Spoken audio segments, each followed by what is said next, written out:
When it comes to gaming, there are a lot of things that I pay attention to, things like the aesthetics, overall design, but also the gameplay mechanics in a lot of things, and whether or not it is fulfilling to actually play said game. Something that a lot of people don't take into account, myself included until recently, was our peripherals. What is it that we are doing or using in order to play said games? And for the most part, I always thought that if Nintendo or Sony or Xbox says, hey, this is the controller that we've designed, this is what you should play on, I always thought, well, this is the best thing because they designed it, they know what they're doing, they know what they're talking about, so I'm going to trust them with that decision. And then I started hearing a lot about the 8BitDo company and what they're doing in regards to third-party controllers. I also heard about Hori and their gamepad and so on and so forth.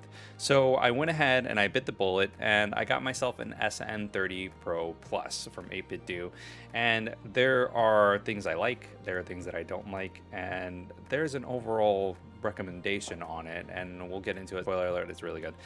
So let's go ahead and get into it, guys. TGR. I come from a background of design and content creation. So when it comes to controllers and overall anything in gaming, I look at the aesthetics and how things are designed. Not necessarily gameplay mechanics, because you can have a beautiful game with simple gameplay. I'm looking at Greece, for example. But we can go ahead and look at this, and there's one jarring thing that I noticed almost immediately. And if you don't get it, that's fine. I totally understand this is a personal preference. This is something that my eye immediately caught attention to, and it is that the start and select buttons in the middle are actually off center. That is something that immediately stood out to me. I was almost taken aback by how it looked.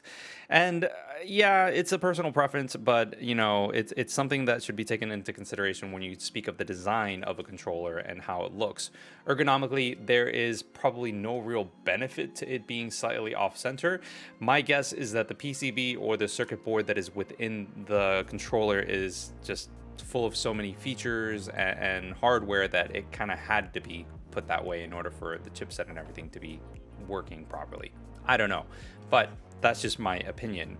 Overall though, there are a ton of features that are here for a reasonable price. As of right now, all three color schemes that are on Amazon are going for $49.99. Some have a 10% discount at the moment, but it's honestly something that is worth considering with all of the features that are put in here for the price.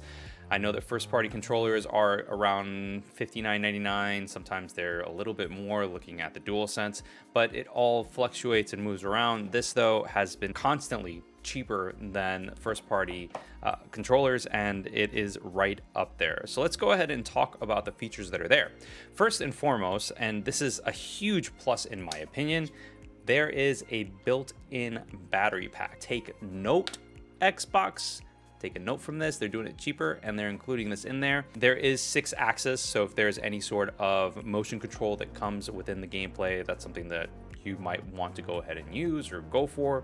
It's up to you. Adaptive triggers, airline triggers that you can kind of go ahead and adjust. Same thing with the analog sticks, you can adjust that. There's macro buttons, turbo functions, all sorts of things. And this is something that can be used with the Nintendo Switch, with your Android device, Mac OS, as well as PC. So I have been playing Guilty Gear Strive on PC with this, and I have had nothing but wonderful things to say about it while I've been gaming. The D-pad that is in the middle is actually pretty well done. It is very reminiscent of the SNES controller design. For those of you that do not know, the SNES controller, the internals, is probably one of the best D-pads that Nintendo has come out recently with, and that says a lot coming from them. Now, when I was playing with PC, I did go ahead and read the instructions that were in there. Every single device that you want to go ahead and connect to has different connectivity instructions so that you can go ahead and pair things properly. But for the most part, it was easy, it was simple, quick 1-2, and I was able to go ahead and start gaming almost immediately. I will say that the connectivity with my PC wirelessly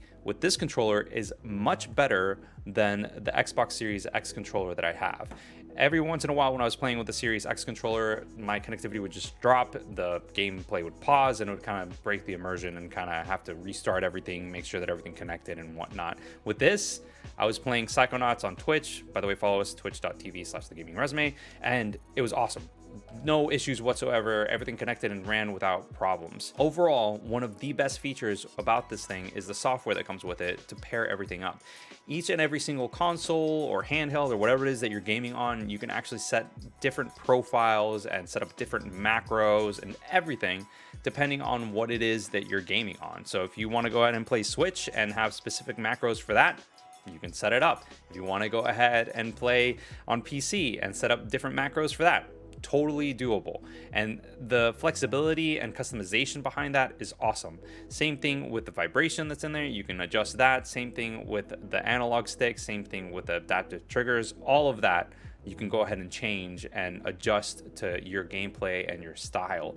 Honestly, it's very, very customizable, and I'm happy that the options are there. I am a sucker for options. The more options, the better. So in the grand scheme of things, are there any negative things that I have to say about this? Well, if you have big thumbs, you are going to run into a couple of issues if you are to hit things together. Aside from that, guys, this feels great. This is awesome. I honestly don't really have anything too negative to say about it. I'm happy with it.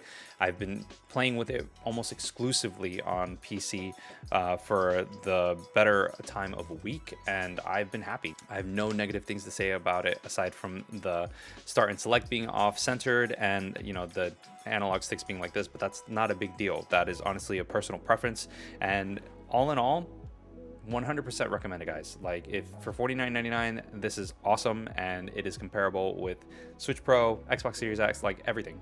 So go out and buy it. If you made it to the end of the video, thanks so much for watching. Obviously, like, comment, subscribe, all that other YouTube stuff. Let me know in the comments if this is something that you've purchased, if you are interested in it, or if you have experience with it, what your thoughts are. And if there's another controller or third-party accessory that you would recommend either for Switch or PC that I can check out. I'm interested in trying these things out and seeing what else is out there. So anyways, guys, I will see you on the next one. Until next time, deuces. Hope you enjoyed the video. If you want to see more and stay up to date, subscribe, hit the little bell, and join our Discord. If you want to support the channel, please check out our Patreon or hit the join button below. As always, thanks for your support and thanks for watching.